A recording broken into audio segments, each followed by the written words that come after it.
Nah, tetap dia mencoba masuk, kemudian dia menyalakan lampu, dan waktu dinyalakan dia kaget. Karena dia melihat istrinya, yaitu Julia Wallace, itu sudah terbaring di lantai dalam kondisi meninggal ya. Jadi tubuhnya.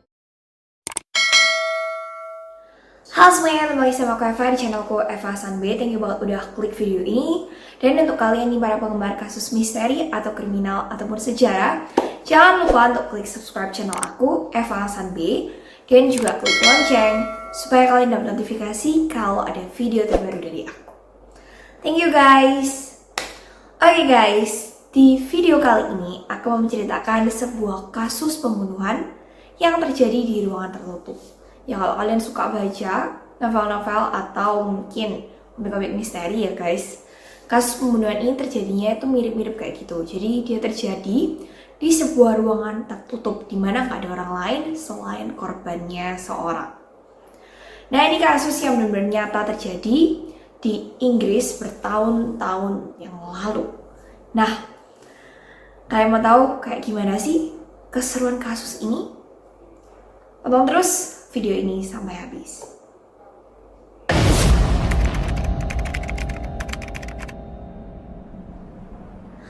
Kasus pembunuhan yang mau ceritakan kali ini adalah kasus pembunuhan yang disebut juga dengan Liverpool Impossible Murder atau pembunuhan mustahil Liverpool, dan juga disebut sebagai kejahatan sempurna atau perfect crime yang pernah terjadi di Inggris. Nah, kejadiannya bermula dari pada tanggal 19 Januari 1931 di Anfield, ya daerah Liverpool sana guys. Hiduplah sepasang suami istri, yaitu William Herbert Wallace dan Julia Wallace. Dua orang ini adalah pasangan suami istri yang udah lama banget menikah. Yang pria, yaitu William, sudah berumur 52 tahun. Dia adalah seorang sales asuransi. Ya, kemudian dia itu juga menderita penyakit ginjal yang cukup parah. Jadi dia itu selalu sakit-sakitan, guys. Sementara itu, sang istri itu sudah berumur 60 tahun. Sang istri ini adalah orang yang dia mau nggak terlalu ramah ya terhadap orang yang tidak dikenalnya, dan dia ini cukup kayak defensif gitu guys terhadap orang-orang yang dia nggak kenal. Nah, hubungan kedua sama istri ini itu katanya dibilang sangat harmonis juga enggak. Mereka itu bisa dibilang cuma menikah gitu loh guys, tapi nggak ada ikatan cinta, itu nggak ada dalam hubungan pernikahan mereka. Itu kata teman dekat mereka. Nah, pada tanggal 19 Januari 1931, Pak William Herbert Wallace ini mau pergi ke sebuah klub catur yang ada di daerah Liverpool sana. Jadi ini klub catur sentral di Liverpool, di mana banyak orang itu berkumpul di sana untuk main catur, guys. Nah, Pak William Herbert Wallace ini itu nggak rutin ya guys datang ke sana. Jadi kalau biasanya kita itu kan ada jadwal ya ke klub, misal tiap hari Selasa atau tiap hari Rabu kayak gitu. Dia ini walaupun dapat telepon dari temennya kalau ada game atau ada apa di klubnya, dia itu belum tentu selalu datang 100%. Jadi bisa jadi dia datang, bisa jadi dia nggak datang. Teman-temannya pun nggak yakin gitu loh dia datang. Nah, pada waktu hari itu, sebelum dia sampai di klub ya guys, beberapa saat sebelum dia sampai di klub, kepala pimpinan dari klub ini yang bernama Samuel Barry itu mendapat telepon dari orang yang nggak dikenal. Nah, waktu dia angkat teleponnya nih, dia kan tanya, ini dari siapa ya? Orang ini menjawab kalau dia bernama R.M. Qualtrough. Nah, Mr. R.M. Qualtrough ini guys, itu nelpon ke Pak Samuel dan dia menanyakan, apakah Mr. William Herbert Wallace ada di sana? Terus Pak Samuel bilang, nggak ada. Karena memang kan belum datang ya guys, jadi itu kan beberapa saat sebelumnya. Terus dia tanya, apakah dia akan berada di sana? Pak Samuel bilang lagi, ini belum tentu gitu loh. Soalnya aku nggak bisa memastikan apakah dia benar-benar bakal datang atau enggak. Terus habis itu Mr. RM Callthrough ini walaupun dia dibilangi belum tentu datang, dia tetap menyampaikan pesannya kepada Pak Samuel Betty ini. Dia bilang, tolong sampaikan pesanku ke Pak William Herbert Wallace ini. Aku mau ketemu sama dia besok tanggal 20 Januari 1931 ya, jam 7.30 malam PM ya guys kalau di Inggris, di 25 Manslove Gardens East, yaitu nama kayak taman gitu guys ya, nama taman. Nah, terus habis gitu Pak Samuel bilang, oke, tapi aku nggak bisa pastiin dia benar-benar datang main catur atau enggak malam hari ini, karena dia nggak selalu datang kayak gitu. Nah, akhirnya ditutup tuh teleponnya. Berapa saat kemudian ternyata Mr. William Herbert Wallace ini benar-benar datang. Pak Betty ini akhirnya menyampaikan ke Mr. William yang tadi itu ya, pesan dari RM Callthrough ini. Terus habis itu dan main catur sama teman-temannya dan ya dia pulang. Besoknya pada tanggal 20 Januari 1931 dia keluar dari rumahnya dan dia udah nunggu di depan tram jam 7:06 malam guys. Itu ada tram yang bakal nganterin dia ke 25 Manslove Gardens East. Begitu dia naik tram itu, dia nyapa konduktor, dia nyapa yang megang tiket. Pokoknya pas jam 7:06 dia itu udah ada di dalam tram itu. Dan udah tram itu udah gerak guys, kayak gitu. Dalam perjalanan ke sana nih, dia itu terus bertanya ke orang-orang daerah situ ya. Jadi semua kayak penumpang, terus kemudian sopir tramnya, yang jualan tiket, konduktornya itu tanyain semua.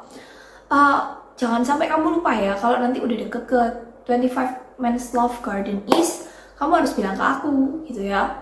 Soalnya aku nggak tahu. Dan nggak cuma gitu, dia juga menceritakan tentang kalau dia itu telepon sama RM Callthrough, yaitu orang yang nggak dikenal dia untuk sebuah urusan bisnis. Jadi dia itu cerita gitu guys ke semua orang penumpang yang ada di daerah sana, ke kurir, supir. Jadi semua orang di daerah sana itu hampir semuanya itu tahu tentang ceritanya dia gitu loh. Dan justru itu aneh banget karena dia ingin seakan-akan semua orang itu tahu kemana dia akan pergi, kemudian jam berapa itu dia saat itu ada di kereta gitu ya. Kayak dia tuh ingin semua orang tahu kondisi dia saat itu. Nah, akhirnya kemudian dia itu sampai daerah Manslove Garden East. Dan kemudian dia itu pergi ke daerah Manslove Garden.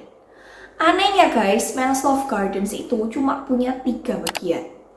North, West, dan juga South. Ya, jadi dia itu ada utara, selatan, sama barat. Tapi dia nggak ada yang east atau timur tuh nggak ada. Jadi dia itu keliling daerah situ terus ya untuk nungguin orang itu. Sampai pada akhirnya jam 7.30 malam, tuh orang itu nggak datang guys, yang namanya RM Callthrough itu. Dan namanya East itu memang nggak ada gitu ya. Jadi tempat mereka ketemuan sendiri itu aja udah nggak ada. Akhirnya setelah lewat beberapa menit ya dari jam 7.30 waktu pertemuan mereka itu dan udah ditungguin, Mr. William Herbert Wallace ini akhirnya memutuskan untuk kembali ke rumah karena udah malam juga ya, itu malam udah. Dalam perjalanannya pulang, ada beberapa orang yang melihat dia. Salah satunya seorang pengetik ya daerah situ, namanya Lillian Hall. Jam 8.35 malam itu dia melihat Pak William ini lagi jalan ke arah rumahnya. Dan juga masih ada banyak saksi-saksi mata yang melihat kalau jam 8-an, jam 8.35 ini, Pak William Herbert Wallace ini berjalan ke daerah rumahnya. Bahkan dia itu sempat ngomong-ngomong sama orang yang ada di daerah rumahnya situ guys. Pada jam 8.45 malam, dia akhirnya sampai di rumahnya di Wolverton Street atau Jalan Wolverton nomor 20. Dia kemudian mencoba membuka pintu utama depan dan juga pintu belakang ya guys dibuka, tapi dua-duanya itu kekunci. Jadi dia itu kesulitan membuka pintu rumahnya sendiri. Padahal biasanya mungkin sama istrinya nggak dikunci atau gimana gitu ya guys. Jadi makanya dia itu kesulitan membuka dua kunci ini. Nah, kemudian tetangga mereka itu yang ada di sebelah rumah mereka, yaitu John dan Florence Johnston, itu melihat si Pak William ini kesulitan dan mereka akhirnya menawarkan bantuan. Aku bantu bukain pintunya gitu ya. Akhirnya mereka berhasil membuka pintu belakang rumah dari Pak William ini yang terkunci gitu ya. Nah, setelah udah berhasil dibuka, Pak William ini kemudian mencoba masuk. Anehnya, rumah itu guys, itu gelap banget. Jadi benar-benar gak ada satupun lampu yang nyala. Padahal seharusnya istrinya, yaitu Julia Wallace, itu ada di rumah saat itu. Jadi harusnya itu nyala lampunya. Tapi ini mati semua lampunya. Nah, tetap dia mencoba masuk, kemudian dia menyalakan lampu. Dan waktu dinyalakan, dia kaget. Karena dia melihat istrinya, yaitu Julia Wallace, itu sudah terbaring di lantai dalam kondisi meninggal ya. Jadi tubuhnya itu penuh dengan bekas pukulan. Kemudian darah itu ada di mana-mana. Darah bekas pembunuhan itu jadi keciprat dinding. Kemudian dia juga sendiri mengeluarkan darah sehingga kayak ada lautan darah ya guys di bawah tubuh atau di bawah mayatnya. Dan ada juga beberapa hal janggal kayak misalnya ya, bajunya Julia ini itu ada yang terbakar guys. Jadi ada beberapa bagian itu terbakar. Kemudian bagian bawahnya mayat ini juga ada sebuah kain. Dan kain itu juga dalam kondisi terbakar. Nah, itu tuh diduga dari apinya gas tuh ya guys. Mungkin kayak kompor gas itu, nah itu apinya kayak gitu. Nah, kemudian melihat mayat istrinya, otomatis Pak William ini langsung keluar ya. Terus dia ngomongin lagi tetangganya tadi John dan Florence itu, kalau istrinya itu udah dibunuh kayak gitu ya. Kemudian akhirnya John segera menelpon ke polisi untuk melaporkan pembunuhan ini. Nah, begitu polisi sampai ya, pastinya dilakukan penyelidikan secara menyeluruh. Jadi mereka menyelidiki apakah kira-kira ada senjata pembunuhnya, kayak misalnya pisau atau kemudian alat yang cukup keras untuk memukul sampai keluar darah, kemudian tulangnya retak semua, itu apa ada. Tapi di tempat kejadian itu nggak ditemukan adanya alat pembunuhan. Itu yang pertama. Kemudian mereka juga melihat apa sih motif dari pembunuhan ini gitu ya. Pertama-tama diperkirakan kalau motif pembunuhannya itu adalah pencurian guys. Karena di daerah tempat Julia ditemukan itu ada sebuah loker. Itu berisi uang yang dikunci sama si William. Tapi anehnya lemarinya itu terbuka guys dan uangnya itu hilang semua di sana. Itu uang cash gitu ya di sana. Tapi setelah dicek-cek lagi, barang lainnya tuh nggak tersentuh. Jadi misal, harusnya kalau pencurinya udah membunuh sampai gitu ya, mereka harusnya yang ambilnya lebih banyak dikit lah. Mungkin uang asuransi, terus tasnya Julia, perhiasan, kayak apa kayak. Tapi barang-barang lain di rumah itu, bahkan tas dari Julia sendiri yang mungkin isinya ada uangnya, itu tidak tersentuh sama sekali oleh si pencuri. Jadi waktu itu memang ada kayak kasus pencurian serial gitu ya guys, di daerah Liverpool sana, di daerah Anfield lebih tepatnya. Tapi cara metodenya itu lain gitu sama yang dialami sama Julia ini. Jadi polisi